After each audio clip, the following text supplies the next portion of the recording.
Hello everyone, welcome back to the channel. Myself Himanshu Dhupia. Today we are going to talk about a very important topic for UPSC and KPSC and other competitive examination. The topic is major environmental movements of India. Now, this is not just a list of dates and names I'm going to show you today.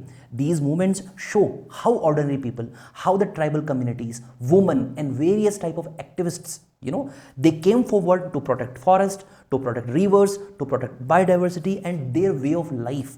Okay, that's very important. So in this video, we will understand each movement in a simpler way and we will cover the place, the leaders, the issue, the methods they used to preserve the biodiversity. So let us begin. So first, let us go back to the year 1730. The Bishnoi movement took place in the Khejrali village in Rajasthan and it is considered one of the earliest environmental movements in India. Okay, you have to understand that. And the issue, what was the issue? Issue was cutting of a tree and the tree's name is Khejri. If you are able to see in the right hand side, this is the Khejri tree. Okay, now these trees are extremely important for the desert ecosystem because desert already the lack of water is there, and in the absence of water, there is not much trees are there who can grow properly and can have such type of leaves and they help in the transpiration process, in the moisture regaining of the ecosystem. So, and this particular forest was very sacred to the Bishnoi community. Okay, so at that time, the soldiers of Maharaja Abhay Singh of Marwar area, Marwar region, came to cut the trees to do what? To do the palace needed some, palace related needs basically. He wanted some land for the palace. But the Bishnoi community resisted that no, we won't allow you to cut the trees. And a very brave woman known as Amrita Devi Bishnoi, she led the protest. And the method was very simple but very powerful. People hugged the trees to stop them from being cut. Okay, and the resistance became a historic sacrifice. 363 Bishnois lost their lives while protecting the trees. Okay, and because of this sacrifice, tree felling was stopped in the Bishnoi areas. So remember this movement as a symbol of what? As a symbol of community-based conservation and sacrifice for nature. Okay, so that is our Bishnoi movement.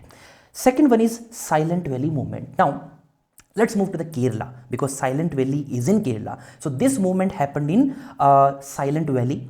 Silent Valley is located in the Palakkad region of Kerala, or of the Western Ghats basically, and Silent Valley is one of the last remaining tropical green forest in India. Remember, one of the last remaining tropical evergreen forest in India. What is evergreen forest? They're almost all the time, all the year they are green basically because of the lot of rainfall is there. Now, Silent Valley is rich in biodiversity and is famous for very rare species like the lion-tailed macaque. Now the issue began, how this movement took place. What was the issue? The issue began when the Kerala State Electricity Board proposed a Silent Valley Electricity Board. Okay, proposed on Silent Valley hydroelectric project. So the Kerala State Electricity Board wanted to construct a hydroelectric project in this particular valley, and the local protested obviously. So, and this particular project was planned on which river? Means Silent Valley hydroelectric project was on which river? Because hydro means some dam has to be constructed. So the river that was flowing was Kunti Pujha. This is the name of river. Okay, Kunti Pujha river. What was the goal of Kerala? Obviously, the goal was electricity generation. But environmentalists in that particular region argued that project will damage a very fragile and very unique forest ecosystem. As I told you, it was the last tropical evergreen forest in India. Don't you think it's important for India? That's why this movement became important because it was not just emotional protest. Okay, the earlier was a Bishnoi movement was an emotional protest because it was the Khejri tree. This tree was sacred to the Bishnoi community. But Silent Valley movement was a scientific one also. Hope you understand it. Okay, so it was also a science-based environmental campaign. Scientists, writers, activists, and ordinary citizens came together. And finally, the Silent Valley hydroelectric project was cancelled. And later, Silent Valley was declared as a national park in 1985. So remember this movement as an example of biodiversity conservation and scientific environmental activism. You have to remember that. Now, Next come the most famous, and this is the mapping of this. This is the Silent Valley National Park in the Kerala map. So please remember this Kerala map, because there are many tiger reserves are there, wildlife sanctuaries are there, national parks are there. Okay, so you can pause the video and check it out. Next comes the most famous movement, the Chipko movement. Chipko in Hindi means hugging again. Okay, now it began in 1973 in the Garhwal Himalayas of present day Uttarakhand. Earlier it was the part of Uttar Pradesh. Now it comes under Uttarakhand. Okay, now it is especially associated with the Chamoli district. What is the name of district? Chamoli.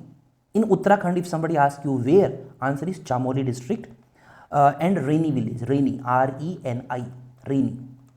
Okay, these are the two names village. Now, the word Chipko comes to hug or to cling. Okay, C-L-I-N-G, cling. At that time, commercial logging was increasing. Commercial logging means timber production. For the timber, they were cutting the forest. So at that time, commercial logging was very much increased, and forests were being cut for outside contractors from outside of Uttarakhand. But locals depended on these forests for what? For 2-3 purposes. First is fuel, fodder, water, and soil protection. Okay, hope you understand it. So commercial logging, the outsiders came in that, but the locals were dependent on the forests of this Garhwal Himalayas because of fuel, fodder, and water. So when the contractors came to cut trees, this is the real photo. Okay, the villagers resisted again, and most importantly, women. Can you see all the women are there? Women played an important role in that. Okay, played a major role in that. They hugged the trees to stop the deforestation. Now, this became a very powerful, important symbol of environmental resistance in the history of India. Now, the important leaders that was associated with this movement was are Sundarlal Bahuguna, he is Sundarlal Bahuguna, and Chandi Prasad Bhatt and Gaura Devi. So we have to remember these prominent personalities because of this particular movement. Okay, and this movement has a major impact. In 1980, what happened? Government imposed a 50-year ban on green felling in the Himalayan region. So remember Chipko movement as movement of forest conservation, women participation, and ecology linked with livelihood. Hope you are understanding. Every movement is having different importance. Now comes now let's come to the Karnataka. Now Appiko movement began in 1983. In which district? In which village? Answer is Salkani. Salkani village of Uttar Karnataka district in this particular area. Okay, and this movement was inspired by the Chipko movement. Okay, can you see the people are it's very recent one, not that much recent, but it's very inspired by the Chipko movement. In Kannada, Appiko means to hug. It's like a Chipko movement only, but in Kannada version. Okay, we can say like that. And the movement was led by Pandurang Hegde. He is Pandurang Hegde. Now, the issue was again deforestation in Western Ghats. Remember, okay. So, Chipko movement was Himalayas, but Appiko movement was to preserve the biodiversity of Western Ghats. Okay, and why? Because people saw the commercial exploitation of forest was harming both ecology and the local livelihoods, because the locals in the Western Ghats also depend on the forest for fuel, fodder, and other things. So they hugged the trees to stop them from being cut. But Appiko gave a wider message. What was the message? Its famous slogan was Ulisu, Belesu, okay, and Balasu. Okay, I hope my pronunciation is correct. So Ulisu means to conserve the existing forest, Belesu means to grow more trees, and Balasu means use forest resources wisely, or we can say the rational use of forest. So please remember, in Appiko movement, Ulisu, Belesu, and Balasu. Okay, so this movement was not only about the protest, it was also about the conservation, afforestation, and sustainable use. So for Karnataka based examination, this movement is very important, Appiko movement. Okay, now let us move to Jungle Bachao Andolan. Okay, so Jungle Bachao Andolan, it began in Singhbhum region. This is the Singhbhum region of Jharkhand. Earlier it was the part of Bihar. Remember, earlier this particular area was the part of Bihar. Okay, so Jungle Bachao Andolan began in 1982, and the issue here was very different. The government planned to replace sal forest. Can you see the sal forest? These are the sal forest, and government planned to replace this sal forest with commercially valuable teak forest, teak plantations. Hope you are understanding. So in Jungle Bachao Andolan, the government was planning to replace the sal forest with the teak plantation. Now this is very important to understand. Why? Because plantation is not always equal to conservation. You have to understand that. So if somebody can argue that they were replacing the trees only, na? They were not, like they were replacing sal to teak. So there is no reduction in forest cover. But you have to understand it, because plantation is not conservation. With plantation, they will use that tree to cut in for the timber purpose in future. Green cover will automatically decrease in future. Okay, so the tribal community is dependent on the natural sal forests for livelihood, for the ecology, and for the cultural life, because you're replacing the natural flora there, and you're replacing it with another one which is for your use only.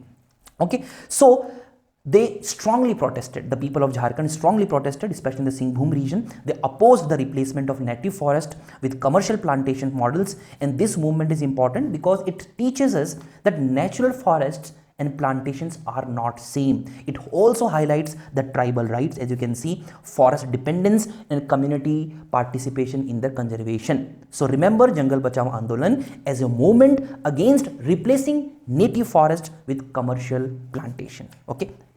Finally, let's discuss the Narmada Bachao Andolan. So this movement began in 1985, and it was centered in the Narmada Valley, mainly in Madhya Pradesh, Maharashtra and Gujarat. Now it was associated with the large dam projects like Sardar Sarovar project and the Narmada Sagar project. Now these projects were presented as the symbol of development at that time in 1985. Like government told these projects are the symbol of development in the Gujarat area. Okay. They promised irrigation, okay, they promised electricity and the economic growth, but they also created serious environmental and social concerns. Why? The reason was because the dams threatened the submerged forests. They threatened farmland and they threatened villages, because in the Sardar Sarovar project, over 2 lakh people displaced from their native place to some another places. Okay, so they also caused large scale displacement, especially of tribal and rural communities. That's why the movement was led by Medha Patkar and Baba Amte. And this movement became much bigger than the normal environmental protest. It raised questions about development versus displacement, environmental justice and rehabilitation of affected people, because in India generally you have seen that when the person has been displaced from the native place to the new place, that replacement process is very tedious and sometimes rehabilitation doesn't take place at all. That's the issue. So one major development was in this Narmada Bachao Andolan, because of this movement, that the World Bank was funding this movement. World Bank was funding the Sardar Sarovar project earlier, Sardar Sarovar Dam project. So due to this protest, World Bank withdrew the funding from Sardar Sarovar project in 1993. So remember this movement as a major debate on development, displacements and people's right. Okay, so let's quickly revise. Bishnoi movement 1730, Khejrali, Rajasthan. Amrita Devi was the main. Khejri tree protection against tree cutting under Maharaja Abhay Singh. Silent Valley movement in 1970s in Kerala against the Silent Valley hydroelectric project on the Kunti Puja river. Chipko movement in 1973, Uttarakhand, led by Sundarlal Bahuguna, Chandi Prasad Bhatt, Gaura Devi, and they use hugging trees to stop the commercial logging. Appiko movement 1983 in Karnataka, led by Pandurang Hegde sir. Okay, Western Ghats forest for the protection of that. Jangal Bachao Andolan in 1982, Narmada Bachao Andolan in 1985. So conclusion, what's the common message in all the these movements? The message is very simple. The environment is not separate from human life. That's the message all the movements are giving. Forests, rivers, biodiversity are directly connected to whom? To livelihood, to culture, identity and survival of human beings. And that is why these movements are important for competitive examination. For prelims, remember years, place, leaders and issue. For mains, focus on people's participation, women's role, tribal rights, biodiversity conservation, sustainable development and environmental justice. Okay, so thank you for watching. If this video helped you, do like, share and subscribe, and tell me in the comments which environmental event do you find most inspiring, and I will see you in the next video. Thank you so much.